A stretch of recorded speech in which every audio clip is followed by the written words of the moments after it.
IPO market మళ్లీ కలకలలాడుతోంది. ఈ నెలలో వరుస ఐపీఓలు ఇన్వెస్టర్లలో జోష్ పెంచబోతున్నాయి. ఈ వారం 2 కంపెనీలు పబ్లిక్ ఇష్యూకు సిద్ధమయ్యాయి. ఎస్బీఐ ఫండ్స్ మేనేజ్మెంట్ ఐపీఓతో పాటు గుజరాత్కు చెందిన textile company alpine text world public ఇష్యూకు రాబోతున్నాయి. ఈ నెల 14 నుంచి 16 వరకు SBI funds management public issue ద్వారా 9,812 కోట్ల రూపాయల నిధులు సమీకరించనుంది. SBI funds issue price range 545 నుంచి 574 రూపాయలుగా సంస్థ నిర్ణయించింది.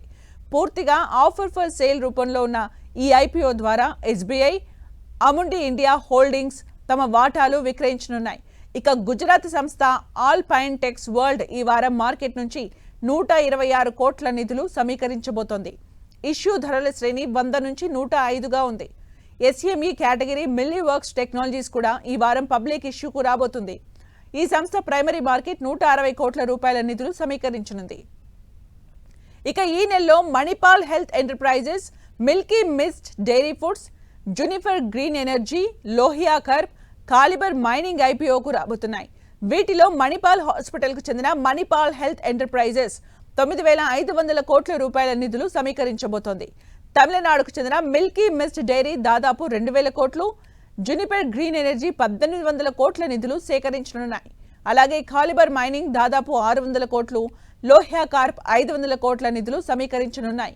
ఈ సంస్థలతో పాటు జూలై చివరి వారం, అలాగే ఆగస్టు మొదటి వారంలో టాన్బో imaging, symbiotic pharma lab, Zepto కంపెనీలు ఐపీఓకు రానున్నాయి.